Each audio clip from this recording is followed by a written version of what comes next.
চট্টগ্রামের পটিয়া উপজেলার অন্তর্গত হেদগাঁও ইউনিয়নের মধ্যে রয়েছে সাতগাছিয়া দরবার শরীফ। তো অনেকদিন পর আমরা বের হয়ে পড়লাম জিয়ারতের উদ্দেশ্যে। আমরা সবাই পটিয়া রেল স্টেশনের মধ্যে এসে একটা রিক্সা নিয়ে নিলাম, তারপর রওনা দিলাম। আপনারা এই ভিডিওর মধ্যে যে গেটটা দেখতেছেন ওইটা হচ্ছে আমির বান্ডার দরবার শরীফ। এই তো দেখা যাচ্ছে সাতগাছিয়া দরবার শরীফ। এই সাতগাছিয়া দরবার শরীফের আশায় কেবন ভক্ত মুরিদদের আমি দেখতে চাই এই ভিডিওর কমেন্টে। আসসালামু আলাইকুম, আশা করি সবাই ভালো আছেন। আমি আলহামদুলিল্লাহ ভালো আছি। আমি এখন চলে আসলাম পটিয়া উপজেলার অন্তর্গত হেদগাঁও ইউনিয়নের মধ্যে সাতগাছিয়া দরবার শরীফে।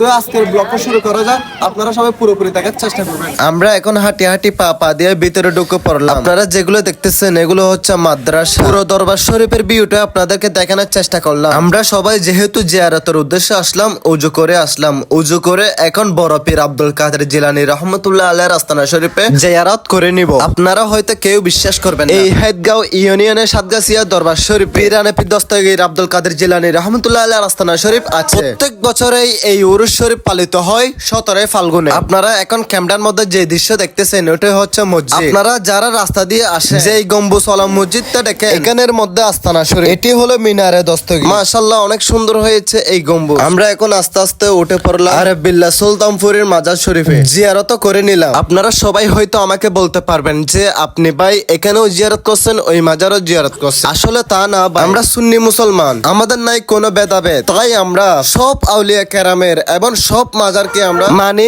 জিয়ারত করি এবং ভালোবাসি। হ্যাঁ, অনেকেই বলবে ভাই আপনারা মাজার পূজারী। হ্যাঁ, আমরা মাজার পূজারী, কারণ আমরা মাজারকে ভালোবাসি, তাই আমরা মাজার পূজারী। এখন আমরা চলে আসলাম আবুল কাদের সুলতানপুরের মাজারে জিয়ারত করার জন্য। আমরা জিয়ারত শেষ করে এখন চলে আসলাম মুস্তাকবিল্লাহ সুলতানপুরের মাজারে। এই দরবার শরীফ থেকে আমাদের আরেকটি ফুল বিদায় হয়ে গেল। তো 4 দিন ফাতাহ উপলক্ষে আমরা সবাই জিয়ারত করে নিলাম। জিয়ারত শেষ করে আমরা সবাই বাইরে বের হয়ে পড়লাম। আশেক ভক্ত মুরিদরা ফলার কাটাকাটি করতেছে। এটাই আমাদের চট্টগ্রামের মধ্যে জনপ্রিয় ফলার ফাতেহা। এখানে নারকেল, কলা সবকিছু একদম বিভিন্ন রকমের ফ্রুট কাটাকাটি করতেছে, যা আমি বলে শেষ করতে পারবো না। আপনারাই তো দেখতেছেন আশেক ভক্ত মুরিদরা এখানে দাঁড়ায় আছে। এরা সবাই দেখতেছে এবং উপভোগ করতেছে। মুস্তাকবিল্লাহ সুলতানপুরের 4 দিনের ফাতেহা উপলক্ষে আশেক ভক্ত মুরিদরা হাদিয়া নিয়ে আসতেছে। এই হাদিয়াগুলো 4 দিন ফাতেহা উপলক্ষে জবাই করা হবে, যেটিকে বলা হয় মেজবান ফাতেহা শরীফ। আপনাদের সবাইকে দাওয়াত রইল, আপনারা সবাই চলে আসবেন। আসরের নামাজের পর ফলার ফাতেহাটা দিয়ে দিল। এরপর সবাই এখানে লাইনে ধরে সারিবদ্ধ ভাবে আছে। বিভিন্ন জায়গা থেকে মানুষ আসলো এই ফলার তবর খাওয়ার জন্য।